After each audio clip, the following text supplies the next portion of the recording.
Hello दोस्तों, welcome again to GKGS कक्षा। तो कैसे हो आप सब? आई होप सब अच्छे होंगे। जैसे कि आप सबको पता है कि हमारे चैनल पे एसओ की जो डिस्क्रिप्टिव पेपर की जो प्रिपरेशन है उससे रिलेटेड लगातार वीडियोस अपलोड किए जा रहे हैं। ठीक है, वहाँ पे ऐसे राइटिंग, लेटर राइटिंग और जो प्रेसी राइटिंग से रिलेटेड लगातार हम वीडियोस अपलोड कर रहे हैं। तो इसी सीरीज में ये नेक्स्ट वीडियो है। इसमें अपन ऐसे राइटिंग का जो एक इंपॉर्टेंट टॉपिक है, क्योंकि आजकल ऑनलाइन क्लास का जमाना है, सब ऑनलाइन पढ़ना चाहते हैं। ठीक है, बहुत सस्ते में ऑनलाइन एजुकेशन अब अवेलेबल है हर जगह पे। तो इसी से रिलेटेड यानी कि इसी कॉन्टेक्स्ट में अपन ने एक टॉपिक लिया है कि रिलेवेंस ऑफ क्लासरूम या रिलेवेंस ऑफ क्लासरूम। इन दोनों टाइटल पे अगर कोई भी ऐसे आ जाए तो आप उसको कंफर्टेबली आराम से 500 600 वर्ड 700 वर्ड तक आराम से लिख सकते हो। तो इसका कंटेंट मैं इस वीडियो में लेकर के आया हूँ। पूरा वीडियो देखना। आपको जो ऑनलाइन क्लास से रिलेटेड जो यानी कि ऐसे आएगा क्लासरूम से, यानी कि रिलेवेंस और इरेलेवेंस ऑफ क्लासरूम से लेकर के, तो आप उसको पूरा एकदम अच्छे से लिख दोगे। ठीक है, तो वीडियो पूरा देखना। चलिए बिना किसी देर के वीडियो शुरू करते हैं। तो पहले तो देखते हैं कि जो ऐसे का फॉर्मेट है वो क्या होना चाहिए, कि जो कंटेंट का रेशियो है वो क्या होता है। ठीक है, मैं पहले भी बता चुका हूँ, एक बार फिर बता रहा हूँ कि इंट्रो में अपने को 10 से 15% लिखना है, 10 से 12% के आसपास, 10 से 12% कंक्लूजन लिखना और मेन बॉडी में 80% लिखना है। ठीक है, जब अपन बात करेंगे कक्षा की प्रासंगिकता, तो प्रासंगिकता की बात करेंगे तो यहाँ पे 60% अपन प्रासंगिकता लिखेंगे और 20% अपन अप्रासंगिकता लिखेंगे। जो पूछा जा रहा है उससे रिलेटेड अपने को कंटेंट थोड़ा ज़्यादा लिखना है, और जो उसका अपोजिट वाला पोर्शन है वो थोड़ा कम लिखना है। ठीक है, बहुत सारे लोग मेरे को ऐसे भेज रहे हैं पर वो ये चीज़ फॉलो नहीं कर रहे हैं। कुछ कुछ लोग क्या कर रहे हैं कि 200-300 वर्ड का ऐसे लिख के भेज रहे हैं कि बोल रहे हैं कि इतने ही वर्ड्स में पूछा जाएगा। वो नहीं पूछा जाएगा, क्योंकि 100 नंबर के ऐसे हैं भाई, 2 50-50 नंबर के। ठीक है, 10-20 नंबर के ऐसे पूछते थे बोर्ड में, उसमें भी 200-250 वर्ड पूछते थे। तो यहाँ पे मान के चलो कि आपको 500 वर्ड तो आसपास लिखना ही पड़ेगा। ठीक है, 50 मार्क्स के लिए। तो आप 500-600 वर्ड की ऐसे लिख करके भेजो अगर चेक करवाना है तो। अगर 200-300 वर्ड के लिखना है तो उसका कोई मतलब नहीं बनता चेक करने का, क्योंकि इंट्रोडक्शन में 100 वर्ड से ज़्यादा हो जाते हैं और कंक्लूजन में 100 वर्ड से ज़्यादा। तो मेन बॉडी में 300 350 वर्ड तो लिखोगे ना, तो 200-300 वर्ड लिखने का कोई मतलब नहीं है। 500 वर्ड के आसपास लिख करके भेजो आप। ठीक है, अगर वहाँ पे 200-300 वर्ड में आ भी गया तो आपके पास एक्स्ट्रा कंटेंट होगा, तो वो कोई नुकसान करने वाली बात है नहीं। ठीक है, उससे भाई आपका लॉस नहीं होगा। तो आप एक कंटेंट पूरा रखो जब प्रैक्टिस टाइम पे। तो ठीक है, अब देखते हैं कि कक्षा की अप्रासंगिकता, जब अप्रासंगिकता लिखेंगे तो फिर ये कंटेंट जो 80% मेन बॉडी, उसमें 60% अप्रासंगिकता होगी, यानी कि इरेलेवेंस होगा, और 20% होगी अपने के पास रिलेवेंस। ठीक है, उसके अलावा 10%, 10 to 12% ये, 10 to 12% ये, और ये 75 तक हो सकता है, यानी कि 25 ये हो जाए और ये हो जाए। ठीक है, फॉर्मेट मैंने बता रखा है आपको। ये पेज होता है, यहाँ पे आप एक पैराग्राफ में पूरा लिखो इंट्रो। ठीक है, उसके बाद थोड़ी सी स्पेस छोड़ो, उसके बाद दूसरा पैराग्राफ लिखो। एक पेज में 2 पैराग्राफ से ज़्यादा मत लिखो, थोड़ा सा स्पेस छोड़ के, और इधर भी लाइन थोड़ी छोड़ करके पैराग्राफ शुरू करो।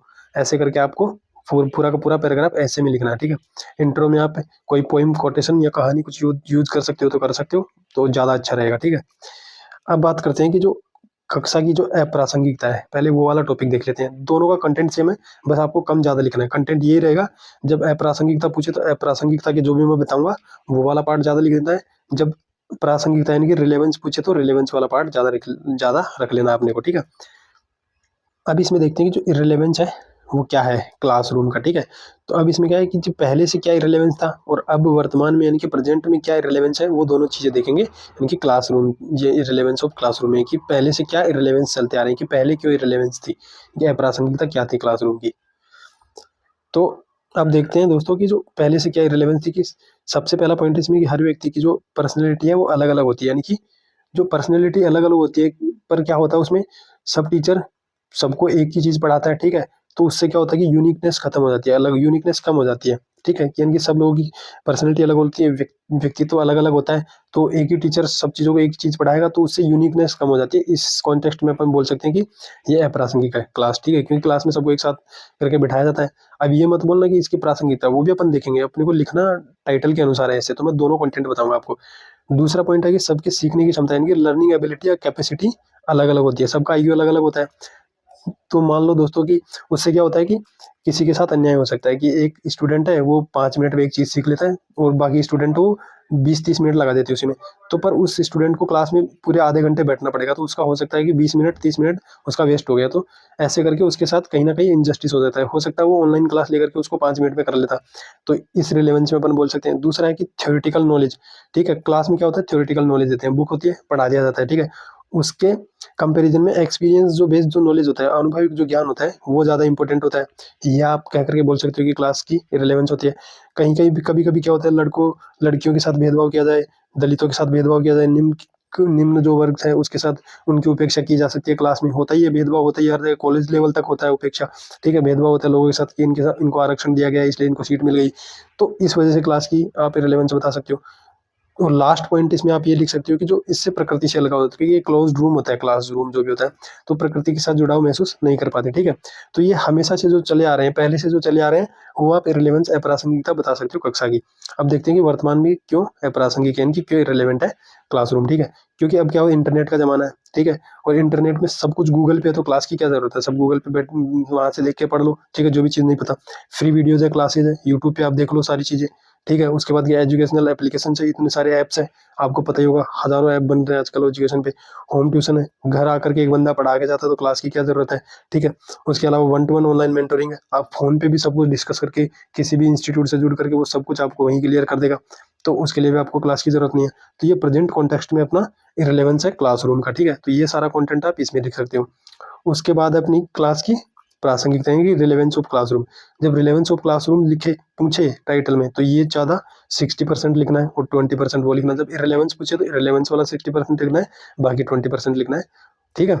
अब इसमें क्या है कि रिलेवेंस में क्या है, सामाजिक और भावनात्मक बुद्धिमत्ता का विकास होता है, यानी कि सोशल और इमोशनल क्वेश्चन का विकास होता है। जैसे सब लोग जाएंगे ना वहाँ पे, तो एक लोगों से मिलेंगे, क्लास में सारे अलग अलग वर्ग के अलग अलग क्लास के लोग बैठेंगे, अलग अलग धर्म के लोग बैठेंगे, तो उससे यानी कि उनके इमोशंस के साथ भी कनेक्ट होते हैं लोग, ठीक है।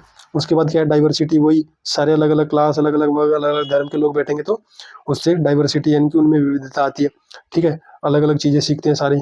उसके बाद मूल्य व्यवस्था, वैल्यू सिस्टम इससे मजबूत होता है थोड़ा, क्योंकि सब चीज़ क्या करते हैं वहाँ पे, कुछ किसी को ज़रूरत पड़ती है तो कोई उसकी हेल्प करता है, ठीक है, तो उससे यानी कि उसका एम्पैथी, सिंपैथी, ये सारे मूल्य उसमें डेवलप होते हैं। अगर किसी को प्रॉब्लम होती है, किसी की सहायता करते हैं, दूसरों के इमोशंस को समझते हैं।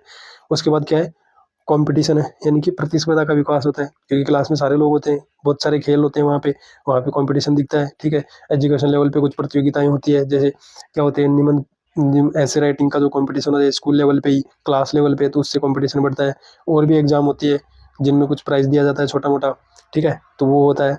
उसके बाद क्या है, शारीरिक गतिविधि, फिजिकल एक्टिविटीज, जैसे गेम्स होते हैं तो शरीर स्वस्थ रहता है क्लास की वजह से, क्योंकि ऑनलाइन रहोगे तो आप घर पे रहोगे, तो घर पे रहोगे तो खेल तो खिलाएंगे नहीं कोई टीचर आकर के, ठीक है, वहाँ पे पीटी टीचर होता है। उसके बाद क्या, पीयर ग्रुप होता है। पीयर ग्रुप का देखो वैल्यू सिस्टम, यानी कि अपनी वैल्यू कैसी होगी इस पे, यानी कि आदमी कैसा होगा, यानी कि भ्रष्टाचारी होगा या वो होगा, उसका वैल्यू, पीयर ग्रुप का भी उस पर बहुत इंपैक्ट पड़ता है, यानी कि आसपास के कैसे लोग हैं, उसके दोस्त कैसे हैं। अगर दोस्त भ्रष्टाचारी होंगे, यानी कि ईमानदार नहीं होंगे, तो वो भी वैसा ही कुछ सिखाएंगे फिर लोगों को कि ऐसा करना चाहिए, ठीक है, झूठ बोलना चाहिए, ये करना चाहिए। अगर अच्छा हो दोस्तों का तो अच्छी अच्छी बातें सिखाएंगे। उसके बाद क्या, डिसिप्लिन सीखते हैं, यानी कि अनुशासन सीखते हैं। तो ये सारी चीज़ें क्या है, कक्षा की प्रासंगिकता है सारी की सारी। अब जब रिलेवेंस की बात आए तो ये सारी चीज़ें बताना आपको, अब इररिलेवेंस की बात आई तो ऊपर वाली सारी चीज़ें बताता है, ठीक है। तो ये एक ही मैंने वीडियो में 2 टॉपिक क्लियर कर दिए, अगर क्योंकि ऑनलाइन क्लास का ज़माना है, तो ऑनलाइन क्लास के ज़माने में ये टॉपिक पूछे जाने की संभावना ज़्यादा है, ठीक है दोस्तों। तो ये था आज का वीडियो, मिलते हैं नेक्स्ट वीडियो में, थैंक्स फॉर वॉचिंग।